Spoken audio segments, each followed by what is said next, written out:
le film de Jacques Deray a connu moult péripéties, menaces de mafieux, suivies d'une bataille judiciaire, et d'ego, entre ces deux stars, Alain Delon et Jean-Paul Belmondo. Avec un happy end, un énorme succès populaire, à voir dimanche 2 décembre sur Arte. Deux monstres sacrés peuvent-ils tenir côte à côte sur 35 mm sans que l'un cherche à pousser l'autre hors champ? La vérité historique est-elle soluble dans un divertissement grand public? A-t-on statistiquement plus de risques de finir au tribunal quand on fait un film de gangster? Autant de questions soulevées par Borsalino, de Jacques Deray, vu en son temps par 4 millions de spectateurs, et diffusé sur Arte. Si le film est resté dans les mémoires pour ce qu'il est, un gros succès populaire emmené par un tandem de légendes, Delon-Belmondo en malfrat marseillais à l'ancienne, son histoire n'a rien d'un long fleuve tranquille. Tout commence pourtant au bord de l'eau, celle, bleue et trouble, de la piscine, du même Jacques Deray.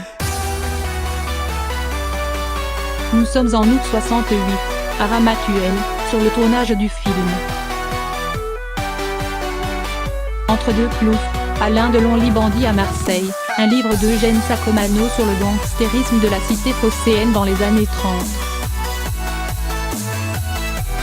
La pègre s'en mêle point particulièrement fasciné par un chapitre consacré aux truands Spirito et Carbone. L'acteur se voit bien dans les guêtres du premier et veut rien moins que l'autre plus grande star de l'époque, Jean-Paul Belmondo, dans celle du second. Ce que Delon désire, Delon obtient, il produira le film. Claude Sautet et Jean-Claude Carrière écriront le scénario et Deray le réalisera. Le titre du film, Carbone et Spirito. Mais il y a un os. Et un os de taille. Le milieu n'est pas disposé à coopérer. Deray reçoit des menaces de mort, la production est sous pression. Le frère de Paul Carbone n'hésite pas à intimider par voie de presse.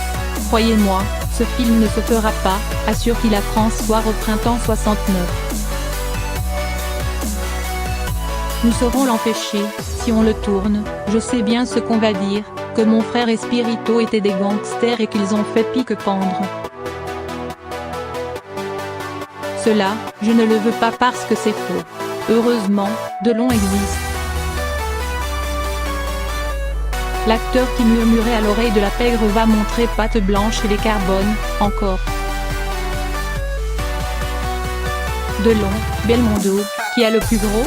À son retour, le film est rebaptisé Borsalino et les noms des personnages sont modifiés. Paul Carbone alias Belmondo devient François Capella et François Spirito, Roxy Freddy, comme le régisseur du film, lequel était loin de se douter que son patronyme serait un jour le plus gros atout de l'industrie du mix. Enfin, le scénario est épuré, exit la période de l'occupation pendant laquelle Carbone et Spirito ont collaboré. À la satisfaction du clan des vrais malfrats, les truands de cinéma seront donc de virils et inoffensifs mafieux old school avec code d'honneur en bandoulière et feutre classieux sur la tête. Les contentieux autour de Borsalino ne s'arrêtent pas là. Pour une broutille, le nom de Delon crédité sur l'affiche avant celui de Bébel, contrairement à ce que stipulait le contrat, le duo artistique a viré au duel d'ego. La brouille finit au tribunal, qui donnera raison à Belmondo en 1972. Entre-temps, celui-ci a boudé la promo du film mais la Bisbee a participé à son succès.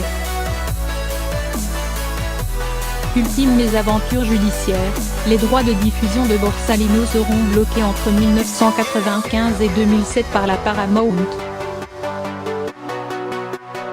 Sararte renforça sa légende jusqu'à ce qu'il soit enfin disponible en DVD. En 2009, une version restaurée du film sortira en DVD et Blu-ray le 5 décembre chez Paramount Éditions. Moralité, du grand banditisme à la chicane, il n'y a parfois qu'un jet de chapeau.